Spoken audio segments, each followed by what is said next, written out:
गुरु प्यारी साध संगत जी, राधा स्वामी जी, प्यारी साध संगत जी, आज मैं जो आपको बाबा जी का सत्संग सुनाने जा रही हूँ, वह सत्संग साल में एक बार बाबा जी हजूर महाराज जी की याद में फरमाते हैं जी।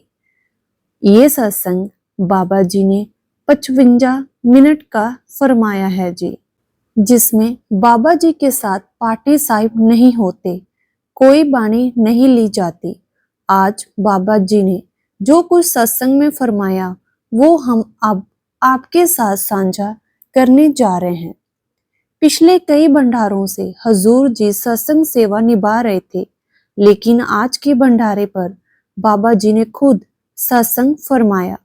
जब बाबा जी पंडाल में पधारे उस वक्त शब्द चल रहा था, गुरु जैसा नहीं कोई देव। बाबा जी ने सत्संग की शुरुआत में कहा, बाणी में पहले पातशाह फरमाते हैं, यानी कि गुरु नानक देव जी। यहाँ देखा तहां दीन दयाला। बाबा जी ने समझाया, वो कहते हैं कि जिधर भी मैं देखता हूँ मुझे मालिक ही मालिक नजर आता है। हर पत्ते में, पूरी कायनात में, हर इंसान के अंदर वही मालिक समाया हुआ है। इसलिए बुल्ले शाह ने कहा था, तू ही है मैं कुछ नहीं, तू ही है मैं कुछ नहीं। बाबा जी बोले, महापुरुष जब आते हैं तो अपना अस्तित्व मिटाकर सब कुछ मालिक के हवाले करके आते हैं। फिर हमारी क्या औकात है, हमारी क्या हस्ती है, लेकिन हम क्या कर रहे हैं? हम मैं मेरी के बीच में फंस चुके हैं। हम छोटे से घेरे में खुद को बंद कर बैठ गए हैं। फिर बाबा जी ने सवाल उठाया, आखिर क्या चीज हमारे साथ जाएगी? जिन चीजों को हमने उम्र भर सीने से लगाया वो साथ नहीं जाएंगी। फिर भी हम उन्हीं को पकड़े रहते हैं।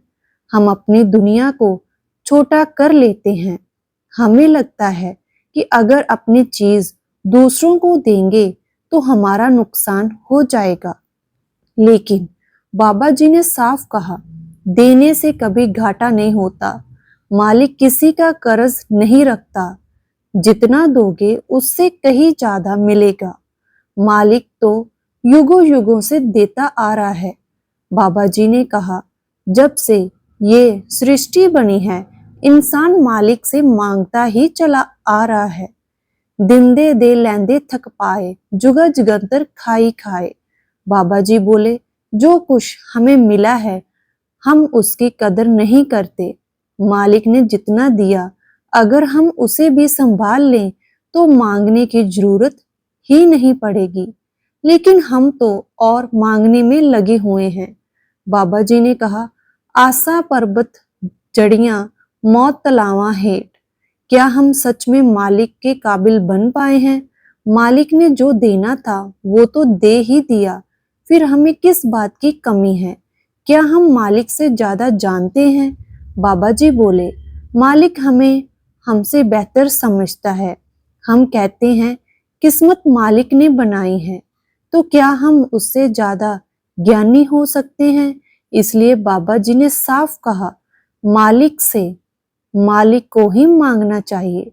बाणी में भी तो कहा गया है, क्या मांगो कुछ टिर ना रहाई। बाबा जी बोले, जो कुछ हमें मिलता है उसकी कदर नहीं करते। हमारा दायरा बस छोटा होता जाता है। बाबा जी ने उदाहरण के साथ समझाया, जब माँ बाप को कहीं जाना होता है तो बच्चा जिद करता है। बच्चा क्या मांगता है? चॉकलेट, खिलौना, बस यही ना। बच्चे का दायरा छोटा होता है। वैसे ही हमारा भी हाल है। हमें मालिक से क्या मांगना है? हमें मालिक से सिर्फ मालिक ही मांगना है, पर हम दुनियावी चीजों को ही मांगते रहते हैं। बाबा जी कहते हैं, जब स्वार्थ के साथ रिश्ते खत्म होते हैं तो वही अपने जो कभी सबसे करीब थे एक दिन पराया सा बर्ताव करने लगते हैं। फिर कोई किसी को पहचानता तक नहीं। बाबा जी ने समझाया, आखिर में हिसाब किताब हमें ही देना होगा। बाणी में भी तो साफ लिखा है, करनी आपो अपनी के नेड़े के दूर। जिनके लिए हम सब कुछ कुर्बान कर देते हैं, क्या वही हमारे बोझ को मिल बांट कर उठाएंगे? बाबा जी कहते हैं नहीं। तभी वाणी में कहा गया, राम गया रावण गया, जाको बहु परिवार। बाबा जी बोले, आखिर में कुछ भी साथ नहीं जाता, सिर्फ हमारे कर्मों की पोटली हमारे साथ जाएगी। फिर बाबा जी ने 9वें पातशाह श्री गुरु तेग बहादुर जी की वाणी को लिया, नाम रहियो साधु रहियो, रहियो गुरु गोबिंद। मतलब सब मिट जाता है, लेकिन नाम की कमाई साथ रहती है। जिसने नाम जपा है वही असली धन साथ ले जाता है, यही असली पूंजी है। बाबा जी कहते हैं, सच यही है कि हमारा शरीर कमजोर है, अपनी जिम्मेवारियों हम अकेले पूरी नहीं कर सकते, हमें सहारे की जरूरत है। लेकिन सवाल है कि हम सच में अपनी जिम्मेवारियों को निभा रहे हैं? हकीकत तो ये है कि हम ये नहीं समझते कि दुनिया की सारी चीजें बस वक्त के दायरे में ही आती हैं। हमें ऐसा सहारा चाहिए जो वक्त के बंधन से परे हो, जो हमें अंदर से मजबूत बना सके। लेकिन हम ये कर कैसे पाएंगे?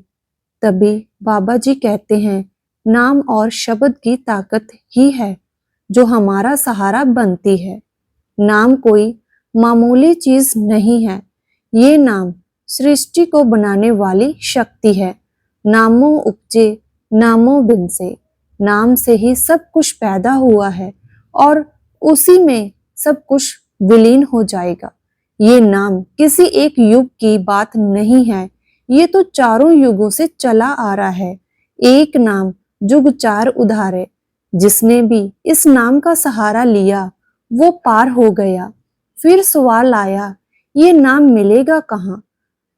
क्या इसके लिए हमें शहर दर शहर, देश भर देश भटकना पड़ेगा? नहीं, बिल्कुल नहीं। वाणी खुद बताती है, इस देही में नाम निधान है, पाए गुरु के हेत उपार। नाम बाहर नहीं, हमारे भीतर ही छुपा है, एक जगह और कहाँ गया। नौनिध अमृत प्रभ का नाम, देही में इसका विश्राम। मतलब जो खजाना हम बाहर ढूंढते हैं वो हमारे भीतर ही है। गुरु हमें वो तो तरीका बताते हैं, राह दिखाते हैं, लेकिन असली गुरु तो हमें अंदर बैठा मिलेगा। जब ध्यान भीतर टिकेगा तब अंदर से गुरु के दर्शन होंगे। गुरु कोई शरीर नहीं है, गुरु शब्द है, लेकिन शुरुआत शरीर से होती है। गुरु अपने माथे टिकवाने नहीं आते, वो तो तरीका समझाते हैं ताकि हम अपनी एकाग्रता को अपने भीतर जोड़ सकें।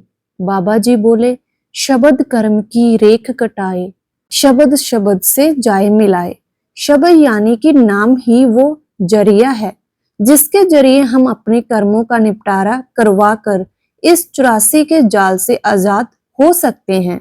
बाबा जी बोले, आज हमारे मन की जो हालत है, असल में क्या हमारा मन ऐसा ही था? बाबा जी बोले, मन तो ज्योत स्वरूप है, अपना मूल पहचान। बाबा जी बोले, जन्मों के कर्मों की मैल ने मन को गंदा कर दिया है। जैसे कपड़ा गंदा हो जाए तो हम धोबी के पास जाते हैं, कोई पुराना दाग हो तो धोबी भी कह देता है, मेरे बस की बात नहीं, लेकिन कपड़ा हमारे लिए जरूरी है, तो हम उसे ललारी के पास ले जाते हैं। ललारी क्या करता है? वो दाग को नया रंग चढ़ाकर छुपा देता है। इसी तरह हमारे अंदर भी जन्मों जन्मों की कर्मों की मैल जमी हुई है, लेकिन मालिक के आगे हमारी यही फरियाद है, हे मालिक, हमें अपने रंग में रंग दे, क्योंकि हमारी रूहों को बहुत सी मैल ने पकड़ा हुआ है। बाबा जी कहते हैं, कौन जाने हमने कितने जन्मों से कितना हिसाब किताब जोड़ कर रखा है। जन्म जन्म की इस मैल को मन लागी काला हुआ सिहाय। बाबा जी कहते हैं, मन पापों में लिपट जाता है, लेकिन क्या ये मन बाहर नहाने से ही साफ हो जाएगा? हम नदियों सरोवरों में नहाकर सोच लेते हैं कि हमारा मन साफ हो गया। बाबा जी बोले, बाहरी स्नान से तो सिर्फ शरीर की ऊपरली मैल साफ होती है, अंदरूनी मैल तब तक साफ नहीं होगी जब तक हम नाम को अपने भीतर नहीं बसाएंगे, उसके भजन में नहीं लगेंगे, तब तक मन की मैल नहीं धुलेगी। बाबा जी कहते हैं, हमारी रूह पर सच्चा रंग तभी चढ़ेगा जब हम किसी पूर्ण महापुरुष की संगत करेंगे। उसी संगत में मालिक हमें अपनी भक्ति के काबिल बना देता है। पर शुरुआत कहाँ से होगी? शुरुआत हमारे भक्ति से ही होगी। पहले हम काबिल बनेंगे, फिर दया और मेहर भी टिकेगी। बाबा जी कहते हैं, जैसे घर में कोई बर्तन मैला पड़ा हो, उसे साफ ना करो तो धीरे धीरे उस पर गंदगी जमती जाती है। एक दिन कोई आकर कहता है कि इसे साफ करो वरना बीमारी फैल जाएगी। फिर हम उस पर जमी परत को एक एक कर हटाते हैं। अगर बीच में ही हिम्मत हार जाएं, तो वो बर्तन कभी साफ नहीं होगा। लेकिन अगर हम लगातार रगड़ते रहें, तो आखिर में वो बर्तन अपनी असली चमक दिखा ही देगा। ऐसे ही हमारे भीतर जन्मों जन्मों की गंदगी जमा है।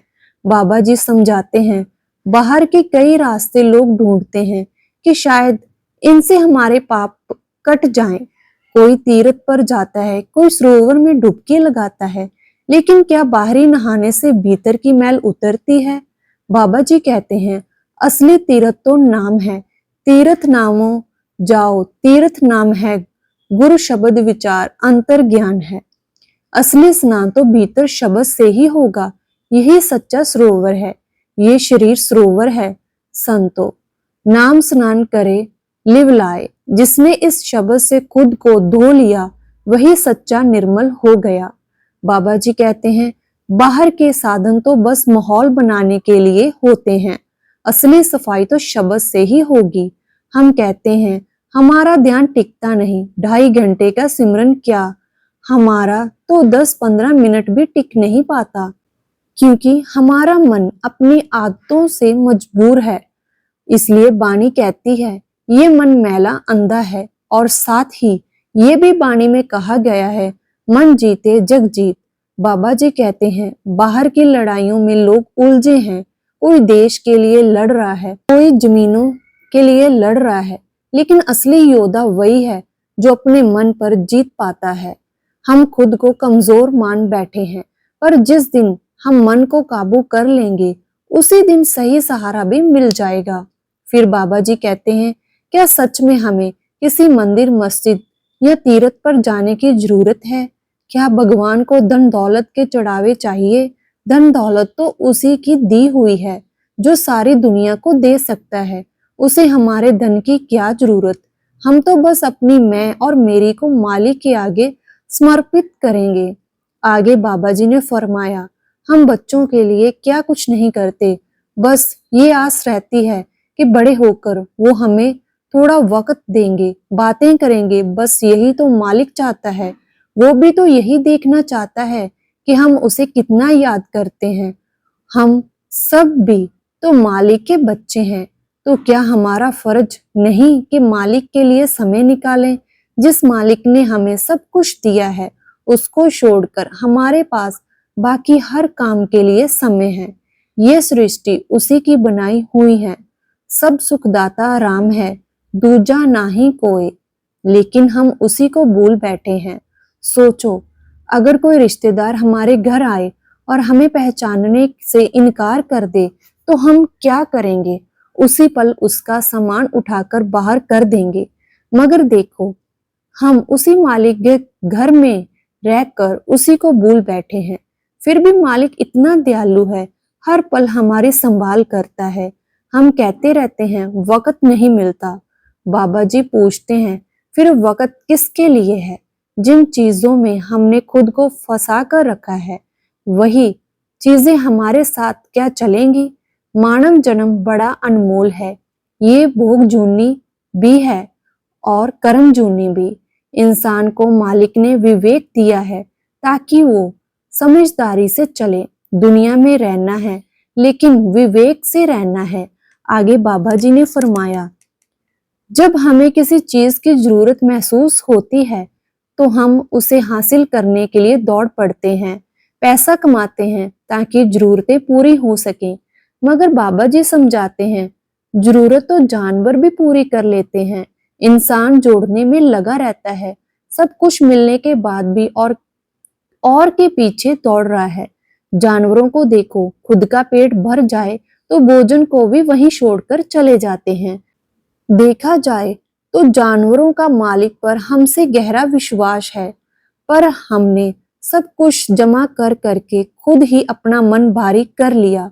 बाबा जी कहते हैं, हम मालिक पर भरोसा ही नहीं कर पाते, बस एक ही काम करते रहते हैं, जोड़ो जोड़ो और जोड़ो।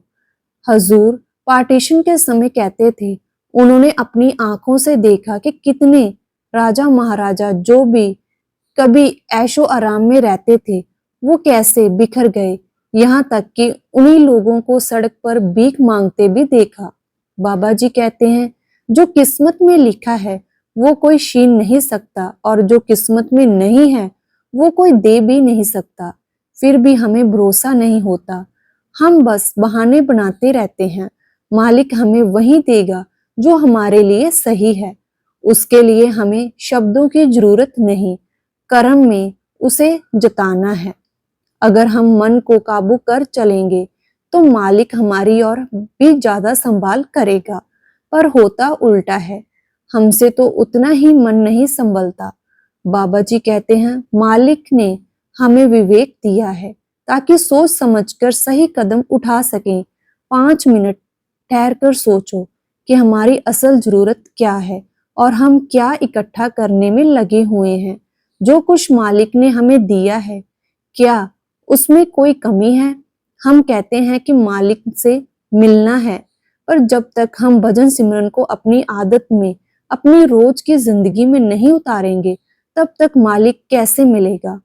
भूखा आदमी अगर सिर्फ बैठा भूख भूख चिल्लाता रहे और रोटी ना खाए, क्या उसकी भूख मिट जाएगी? इसलिए कबीर साहिब ने कहा, अगर अमीरी सिर्फ धनी धनी कहने से मिलती तो फिर कोई भी गरीब ना रहता। बाबा जी कहते हैं, सिर्फ सत्संग में बैठने से कुछ नहीं होता, अमल भी करना होगा, नाम की कमाई करनी होगी। हम परमार्थ में इरादा तो रखते हैं, नाम तो लेते हैं, पर उसके पीछे अमल कहाँ करते हैं? बाबा जी कहते हैं, अक्सर लोग कहते हैं मैं डेरे जाऊंगा, पर असली बात ये नहीं कि डेरे कितनी बार गए, असली बात तो ये है कि नाम की कमाई कितनी की। जैसे हमें छोटी छोटी बातों में भी तो समय देना पड़ता है, वैसे ही मालिक की याद में भी लगन और ध्यान चाहिए। यही असली बात है, बाकी सब तो बस दिखावा है। संगत जी, आज का सत्संग बहुत ही जबरदस्त और बाबा जी ने सख्त लफ्जों में संगत को समझाया, और 55 मिनट के इस सत्संग में लाखों लोगों ने, यानी कि लाखों संगत ने एक टक ध्यान लगाकर एक एक लफ्ज को बड़े ही ध्यान से सुना। अब अमल हमारे में से कितने करते हैं, ये हमारे ऊपर निर्भर करता है। राधा स्वामी जी।